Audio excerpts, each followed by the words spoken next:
issue of my position on open grazing. Let me tell each and every one of us for free. Take it for free. And if you want to prove me wrong, I'll give you just one practical assignment. If you can do it, then go all out there and prove me wrong and write anything you want to write about me. The first assignment I will give to you is charter a helicopter. If you can't charter it, come and meet me. I will personally assist to charter a helicopter for you. Take it state by state. First, come to Kogi State.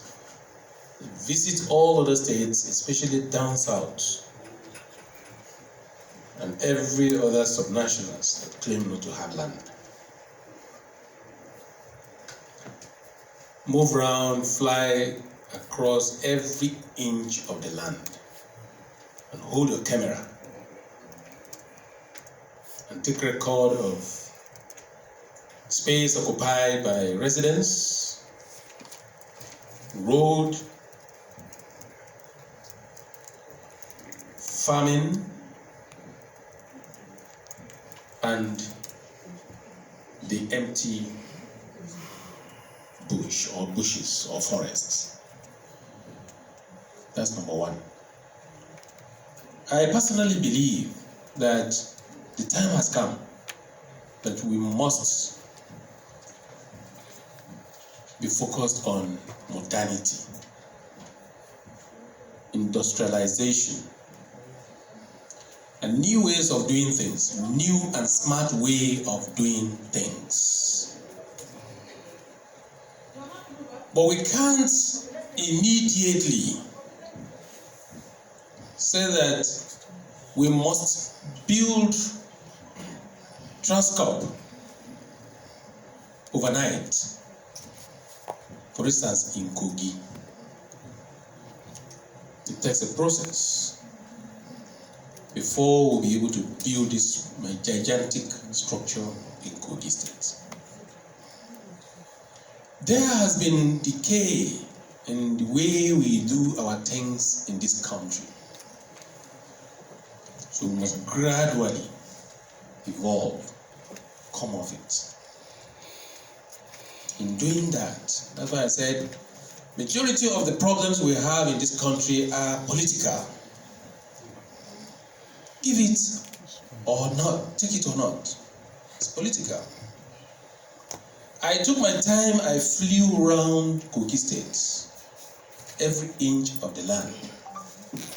I can assure you that the spaces that have been occupied by residents and farming are just dots in the whole space.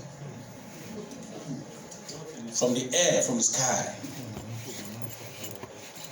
While we are planning for ranching, animal husbandry, or modern system of farming and mechanizing whatever we are going to do in terms of agriculture, we should be able to accommodate one another. So, open grazing is outdated, it's archaic, it's obsolete. However, we cannot overnight stop open grazing while we can still accommodate them. If you ask any of these, our big men that are saying they don't have land, to tell you how many of the inch of the land are being occupied by residents, farming, and other activities, they can't tell you offhand. So while we are planning for ranching and other forms of mechanized system of animal husbandry, why don't we simply accommodate these poor headers? Meanwhile, majority of these cattle or animals are owned by people like us. They are owned by us, majority of them in this country. The intelligence world and security agencies have all of this record. I only wonder why they're not coming out to speak, so that we can tell all of them when they come on air, we can tell them to keep quiet.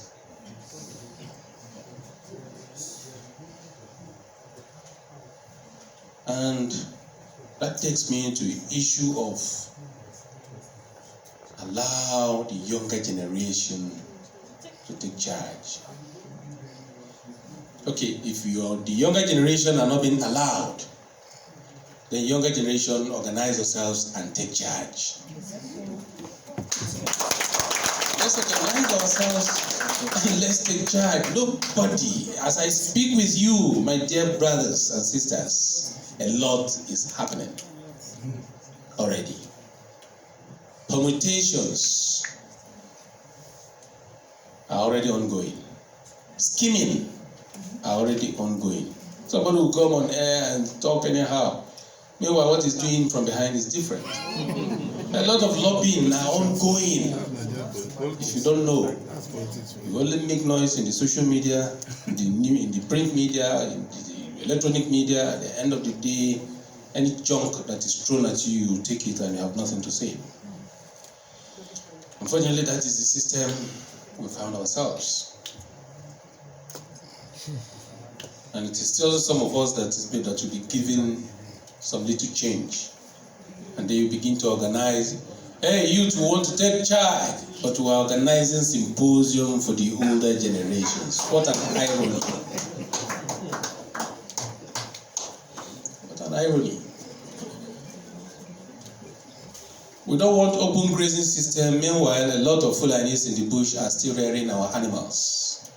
We create unnecessary tension for the few or some uninformed Nigerians to be killing one another. That is my position on open grazing. In Kogi State, we inherited a system where farmers and herders attack each other almost on a daily basis. Killing each other, that was what we inherited. But today, all of these have become a thing of the past.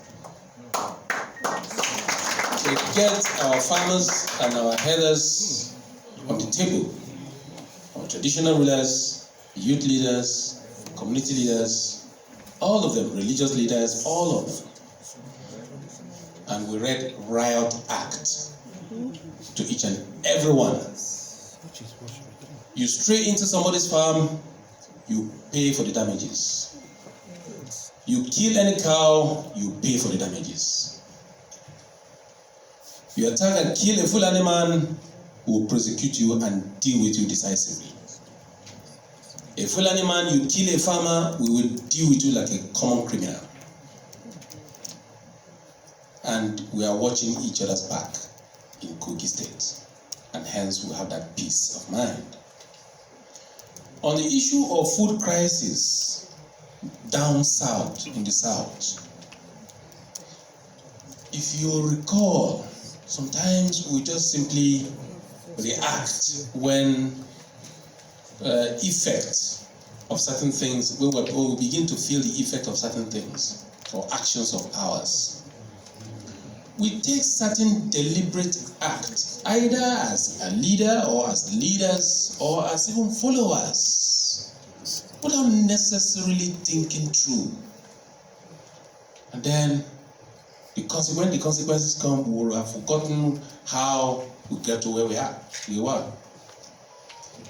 Our dear President and Commander-in-Chief, Baba Buhari, came on board and asked each and every one of us to return to the land and farm. He did not just say that. He went ahead to ask the CBN governor and his Minister for Agriculture to support our farmers, starting from rice, other staple crops, down to commercial cash crops. And that was when you saw rice mills springing up. We too have our own gigantic rice mill in Kogi State today. We're milling what we call confluence rice. I'm sure you have not forgotten one young man from Ogun State, Shegun Olonade, that is our GMD. He's now a Kogite. He built it from the scratch and is manning it. And several others, all of a sudden will have lake rice. That is Lagos KB rice. A lot was springing up. And then to be able to ensure that we actually have food sufficiency and food security, he went ahead to ensure that he constituted Presidential Task Force on Fertilizer. He has given us the best of all we would desire. And he continued to do more. He even went as far as even closing borders so that we produce what we eat and eat what we produce. All of a sudden comes the almighty coronavirus. I pleaded, I cautioned, I envisioned, and I spoke out.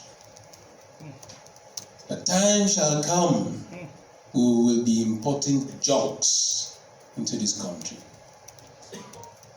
All of a sudden, tons upon tons, dozens upon dozens of sheep of rice were all around us in the coast or within the borders of this country.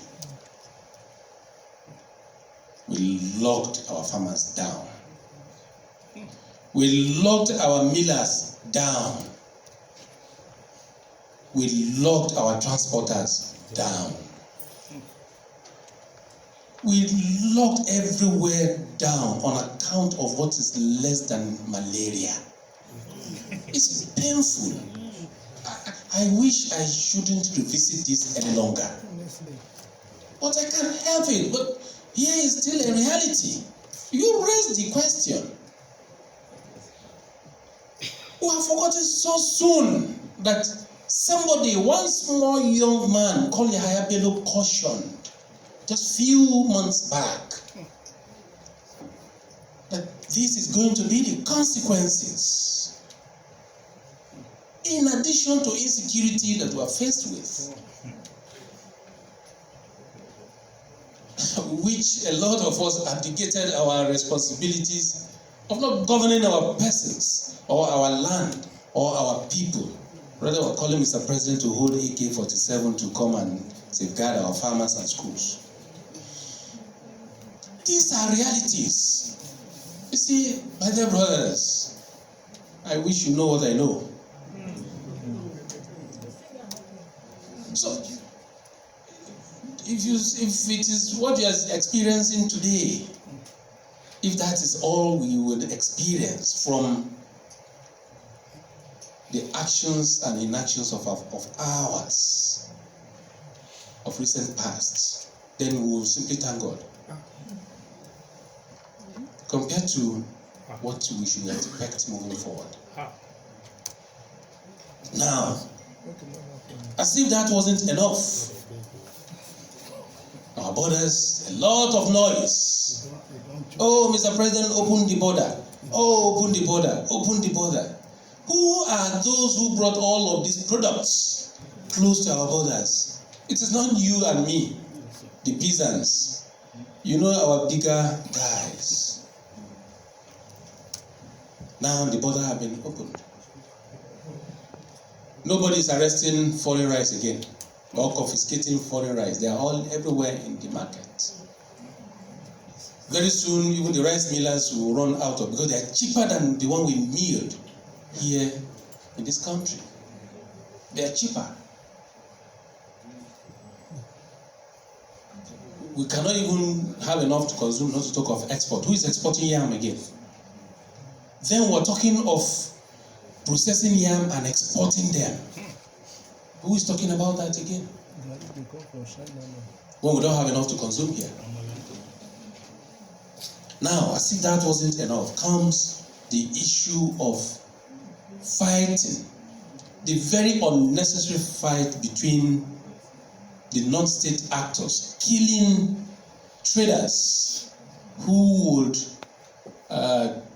take foodstuff from the north to the south,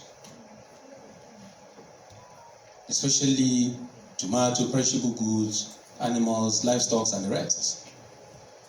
And these traders went on strike for just 5 days. We felt the consequences in the south, including even in the north. Thank God Mr. President asked me to intervene. With the support of Chief Femi Fani Kayode, with the support of Alhaji Sharif, we all went into it and we resolved that matter. And then food began to flow. One of the requests of these marketers were the extortion on the road by some uniformed men. As I speak with you, the extortion has even doubled if care is not taken. That's true. Haven't pleaded with them. Haven't led them to the law enforcement agencies. Haven't pleaded with some of my colleagues. The extortion has doubled. These guys are suffering. Some of them who managed to get across will be killed. You saw a trailer load of cow that was burnt down. You saw cows, jumping, dying. Meanwhile, the human occupant of the trailers have been killed. And you are not expecting a rise in the foodstuff in the south.